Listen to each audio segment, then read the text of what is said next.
বিয়ের 5 মাসের মাথায় একদিন বাপের বাড়িতে এসে মাকে বললাম, আমি আর সংসার করব না, এবার থেকে এ বাড়িতেই থাকবো। মা শুনে বলল, এ আর অসুবিধে কী আছে, বাবার এত বড় বাড়ি এমনিই তো পড়ে আছে, তা সব জিনিসপত্র গুছিয়ে নিয়ে এসেছিস তো? আমি বললাম, না কিছুই তো আনিনি। সে কি, খালি হাতে কেউ আসে? আমি না বলে চলে এসেছি। জামাইকে বলে আসবি তো। শাশুড়ি মানুষটা না হয় খারাপ, কিন্তু জামাই তো ভালো। ওকে না বলে চলে আসাটা ঠিক হয়নি তোর। তুই ফিরে যা, গিয়ে সব জিনিসপত্র গুছিয়ে নিয়ে চলে আয়, সেই সঙ্গে জামাইকে নিয়েও চলে আয়। শাশুড়িকে জব্দ করতে হলে ছেলেকে ঘরে রেখে এলে চলবে না। বর ভালো হলে ঘর ছাড়লেও বর ছাড়তে নেই। ঘর বর দুটো একসঙ্গে ছেড়ে দিলে মেয়েদের জীবন থেকে তো সংসারটাই চলে যায়। জামাই তোর কথা ফেলতে পারবে না, বরং জামাইকে নিয়েই তোরা এ বাড়িতেই থাক। মায়ের কথা শুনে তো আমি অবাক। মা কখনোই এই সুরে কথা বলেনি। হঠাৎ এইভাবে কথা বলাতে মাকে বললাম, তুমি বলছো এসব? আমি তো বিশ্বাসই করতে পারছি না। এতদিন পর তুমি আমার দুঃখটা বুঝতে পারলে মা। যতই হোক তুই আমাদের একমাত্র মেয়ে, শাশুড়ির অত্যাচার কত আর সহ্য করবি বলতো? তোর বাবাও চায় তুই এই বাড়িতেই থাক। এক কাজ কর, জামাইকে বুঝিয়ে সুঝিয়ে নিয়ে চলে আয়, তবেই তোর শাশুড়ি জব্দ হবে। ঠিক বলেছ, কিন্তু তোমার জামাই মনে হয় রাজি হবে না। সব হবে, কায়দা করে বলবি, দেখবি বরফ গুলে জল।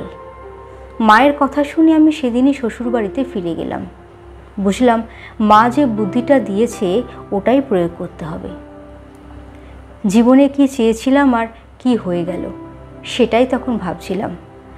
আমার বিয়ের যখন দেখাশোনা শুরু করলো বাবা, আমি তখন মাকে বলেছিলাম, আমি বিয়ে করব না মা, ব্যাচেলার থাকবো। আমার মা এসব কথা শুনে তো হেসে লুটোপুটি। বাবাকে ডেকে বলল, তোমার গুণধরী মেয়ের কথা শোনো, বলে কি ব্যাচেলার থাকবে। আর এই পাগলি মেয়েরা কখনো ব্যাচেলার থাকে না, ছেলেরা বিয়ে না করলে তাদের ব্যাচেলার বলে। এদিকে বাবাও হাসছে। বুঝলাম ব্যাচেলার শব্দটা মেয়েদের জন্য নয়।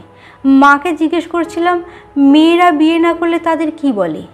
মা বলল, অত জানি না, মেয়েদের একটা সংসার দরকার হয়, মেয়েদের বিয়ে দিতে হয়। বাবা বুঝিয়ে বলল, শোন মা, বড় হয়েছিস, এখন তো বিয়ের কথা ভাবতে হবে। তোর একটা সংসার হবে, তোর একটা ঘর হবে।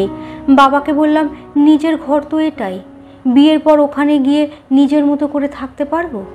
মেয়েরা সব পারে মা, পরকে আপন করার ক্ষমতা আছে মেয়েদের। যদি না পারি, আমার মনের মতো না হলে আমি কিন্তু চলে আসবো আবার, তখন আমাকে জোর করে পাঠাতে পারবে না। বাবা শুনে বলল, বেশ, তোর জন্য এ বাড়ির দরজা মুক্ত রইল। বাবা মায়ের কথা শুনে বুঝেছিলাম মেয়ে বড় হলে তার বিয়ে দিতে হয়, তার একটা সংসার করে দিতে হয়। আমার ইচ্ছে ছিল না বিয়ে করে সংসারী হতে। নিজের বাড়ি ছেড়ে দিয়ে অন্যের বাড়িতে গিয়ে থাকা, অন্যের বাবা মাকে বাবা মা বলে ডাকা, কেমন যেন একটা বাধ্য জীবন। আমি এমনিতেই বাবা মায়ের আদুরে মেয়ে, তার উপর স্বাধীনভাবে থাকতে ভালোবাসি। আমার উপর কেউ নজরদারি করবে, কারো হুকুমে চলতে হবে, এটা ভাবলেই কেমন যেন লাগতো। তারপরেও আমার কপালে বিয়েটা লেখা ছিল, তা না হলে বিয়েটা হয়? অথচ বিয়ের আগে মা বাবাকে আমি বুঝিয়েও পারিনি। অতগুলো দিন পরেও মা বাবা যে আমার সমস্যা বুঝে গিয়েছিল, এটাই অনেক। যাই হোক, মায়ের কথা মতো শ্বশুরবাড়িতে ফিরেই শাশুড়ির সাথে তুমুল ঝগড়া করলাম সেদিন।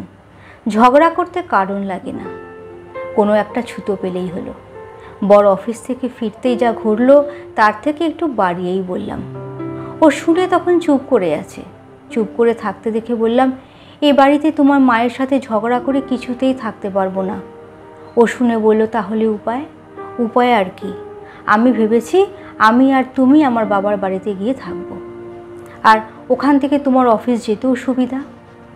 আমার কথা শুনে আমার বর বলল, ঠিকই বলেছ, এত অশান্তির মধ্যে থাকা যায় নাকি? অফিস থেকে ফিরে সেই রোজ রোজ অশান্তি, এ বাড়িতে থাকলে অশান্তি আরও বাড়বে। তুমি ঠিক ডিসিশন নিয়েছ, আমি তোমার সাথে ওখানে গিয়েই থাকবো।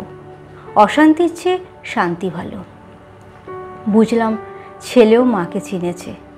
শাশুড়ির সাথে ঝগড়াঝাটি করে পরের দিন বেরিয়ে এলাম। দেখলাম শাশুড়িও বেশ খুশিতেই আছে। নিজের ছেলেও যে বাড়ি থেকে বেরিয়ে যাচ্ছে কোনো আক্ষেপ নেই। মনে মনে ভাবছিলাম মা তো নাকি পাশা নেই। পরে ভাবলাম হাতে টাকা আছে তো, টাকাই ভুলিয়ে রাখবে।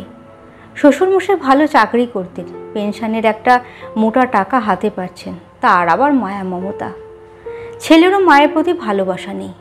নিজের বাড়ি ছেড়ে বেরোচ্ছে মানে মাকে হাড়ে হাড়ে বুঝতে পেরেছে। এতদিন মায়ের মুখের ওপর কোনো কথা বলেনি, কিন্তু সেটা আজ কাজে করে দেখিয়ে দিল। কিছু জিনিসপত্র গুছিয়ে নিয়ে চলে এলাম বাপের বাড়িতে। মনে মনে ভাবলাম আর তো অশান্তি নেই, আজ থেকে জীবনে শান্তিই শান্তি। এক সপ্তাহ বেশ ভালোই কাটলো। বাবা বাজার করছে, মাছ মাংস থেকে শুরু করে নানান জিনিস নিয়ে আসছে প্রতিদিন। মা জামাইয়ের জন্য ভোরবেলা উঠে রান্না করছে, টিফিন বানাচ্ছে। রাতের খাবার যেগুলো খেতে ভালোবাসে সেগুলোই মা নিজে হাতে করছে।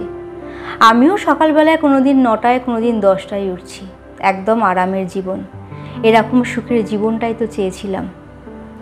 এই করে আরও 15 দিন মতো কেটে গেল।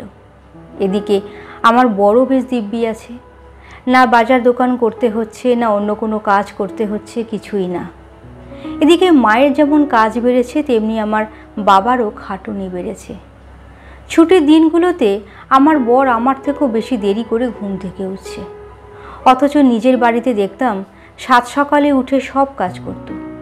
ছুটির দিন মানেই কত কাজ থাকতো, অথচ এ বাড়িতে এসে এই আয়েসি হয়ে ওঠাটা আমার ঠিক ভালো লাগছিল না। অথচ আমার বাবা মায়ের খাটুনি দেখে খারাপ লাগতো। রবিবারের একদিন সকালে প্রচণ্ড চিৎকারে আমার ঘুম ভাঙল। নিচে নেমে গিয়ে দেখি আমার বাবার সাথে বরের কথা কাটাকাটি চলছে। আমার বর দেখি বাবাকে ভীষণ উল্টোপাল্টা কথা বলে অপমান করছে। দেখে তো ভীষণ খারাপ লাগলো। বরকে বললাম, তুমি মানুষ না অমানুষ? দেখতে পাচ্ছ একজন বয়স্ক মানুষ, তুমি এভাবে বলছো, তোমার লজ্জা করে না? বর বলল, তোমার তো বলার কোনো অধিকার নেই এখানে। তুমি যখন আমার মায়ের সাথে এরকম খারাপ কথা বলতে, আমি তো তোমাকে কখনো কিছু বলিনি। পরে তোমাকে শান্ত মেজাজে বুঝিয়েছি, তুমি কিন্তু আমার কথা বোঝোনি। তাহলে আমাকে তুমি বোঝাচ্ছ কেন? আজ যদি এইটুকুতে তোমার খারাপ লাগে, তাহলে এই 4-5 মাস ধরে আমার মাকে কত খারাপ কথা বলেছ ভাবো, তাহলে আমার কতটা খারাপ লেগেছে। আমি তো তোমার সাথে খারাপ ব্যবহার করিনি, তাই আজ তুমিও এভাবে আমাকে বলতে পারো না। এই ব্যাপারটার পর দেখলাম বাবা মায়ের মধ্যে প্রায় ঝামেলা হয়ে যাচ্ছে। মায়ের বয়স বাড়ছে, সকাল সকাল উঠে রান্না করাটাও মায়ের কষ্ট হচ্ছে। নিজেরই খারাপ লাগছিল বেশি। ভাবলাম সকাল সকাল উঠে মায়ের হাতে হাতে আমিও কাজটা করে দেব। কদিন করার চেষ্টা করলাম, দেখলাম মায়ের কাজ ঠিক পছন্দ হচ্ছে না। মা কথায় কথায় বলতে লাগলো, আমার সংসারে আমি কাজকর্ম যতটা ভালো বুঝি, তুই অতটা বুঝবি না। গভীরভাবে ভাবলাম, এ সংসারটা আমার মায়ের, আমার নয়। মাকে কিছু বললাম না, আর ভুল বুঝতে পারলাম। নিজের মা যদি তার সংসারটা ছেড়ে না দেয়, শাশুড়ি বা সহজে ছেড়ে দেবে কেন? সংসারের দায়িত্ব পেতে গেলে শাশুড়ির কাছ থেকে পাওয়াটাই পরম্পরা। উপলব্ধি করলাম, মায়ের কষ্টটা যত সহজে বুঝতে পেরেছিলাম, শাশুড়িটা সেভাবে বুঝতে পারেনি। হয়তো অনেক কথা বলেছে, কিন্তু তার থেকেও তো বেশি বলেছি আমি। খারাপ লাগছিল নিজের ভুলের জন্য। কদিন পর বরকে বললাম, এখানে থাকবো না, ও বাড়িতেই ফিরে যাব। বর বলল, কেন? এখানে তো ভালোই আছি। আমি ভালো নেই তাতে কি, আমি তো আছি। বরকে বুঝিয়ে সুঝিয়ে একদিন সকালে ব্যাগ গুছিয়ে নিয়ে বেরোবো বলে রেডি হয়েছি। দেখলাম মায়ের মুখটা বেশ হাসি হাসি। আমি যে চলে যাচ্ছি তাতে মায়ের কোনো আক্ষেপ নেই। মা শুধু বলল, আবার আসিস। একটি বারের জন্য আটকালো না। আমি ফিরলাম শ্বশুরবাড়িতে। আমি ফিরে যাওয়াতে শাশুড়ি দেখলাম দারুণ খুশি। দুপুরে আমার পছন্দ মতো রান্না করেছেন। আমি যেটা খেতে ভালোবাসি সেটাই করেছেন। আলু পোস্ত, মুসুর ডাল, বেগুন ভাজা, আমের চাটনি।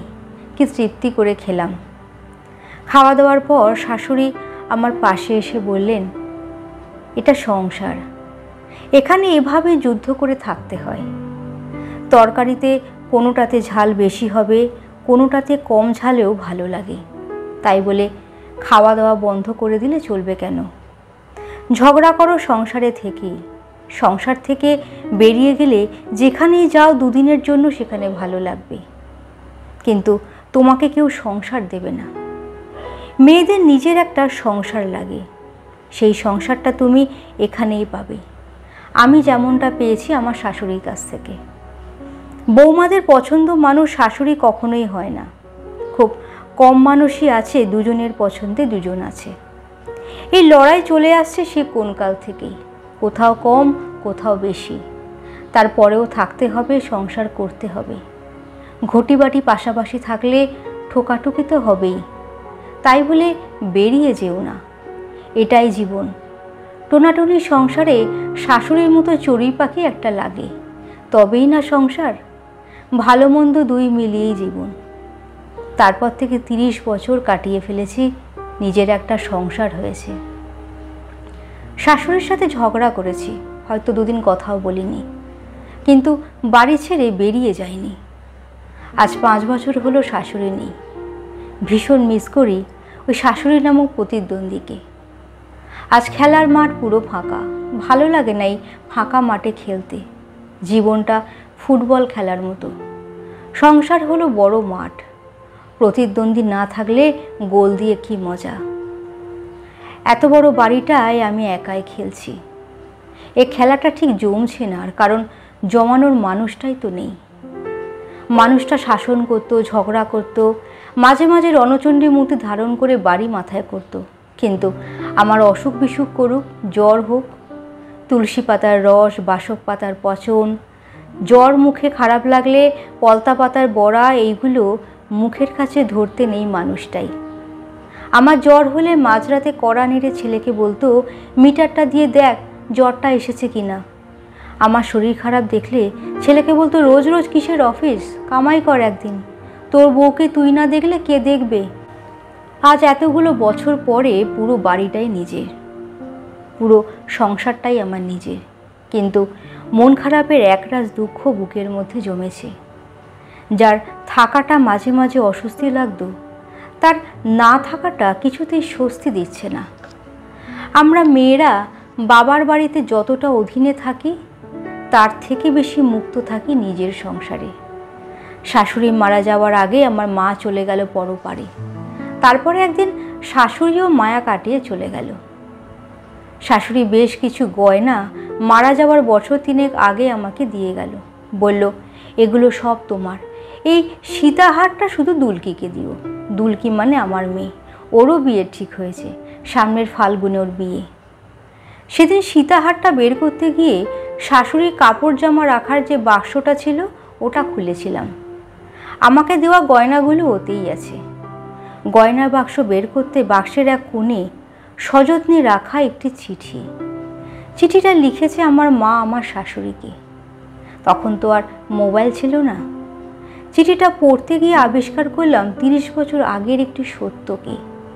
মনের মধ্যে যা ছিল এক লহমায় পরিষ্কার হয়ে গেল। আমার মা লিখেছে, প্রিয় দিদি, মেয়ে আমার বাড়িতে পৌঁছেছে, তোমার কথা মতো কাজ শুরু করে দিয়েছি। কথা দিচ্ছি 1 মাসের মধ্যেই তোমার বাড়িতে পাঠিয়ে দিতে পারবো। বুঝতেই তো পারছো, মেয়ে আমার উড়নচণ্ডী।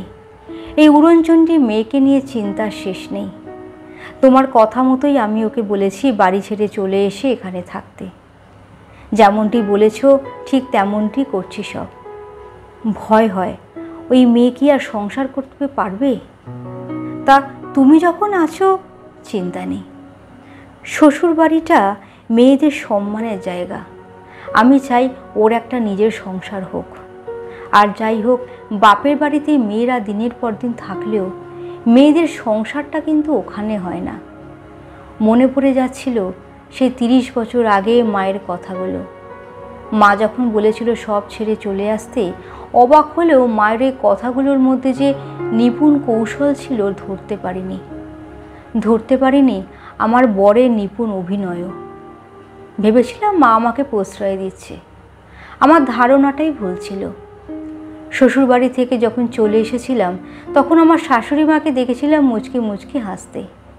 আবার শ্বশুরবাড়ি থেকে বাপের বাড়িতে যখন ফিরছিলাম তখন মায়ের মুখেও হাসি ছিল। চিঠিটা পড়তে পড়তে বুঝতে পারছিলাম হাসির কারণটাও। শাশুড়ি মায়ের বুদ্ধির তারিফ না করে পারছিলাম না তখন। সত্যিই তো, সেদিন ওই কৌশলটা প্রয়োগ না করলে এমন সুন্দর একটা সংসার আমার হতো না। এই দুই মা আমাকে উপহার দিয়ে গেছে আমার নিজের একটা সংসার। শুধু মনের মধ্যে রয়ে গেছে এই দুই মায়ের জন্য শূন্যতা, একটা আক্ষেপ। আবার যদি ফিরে পেতাম। কলমে সরজিৎ ঘোষ, কণ্ঠে শ্রীপর্ণা।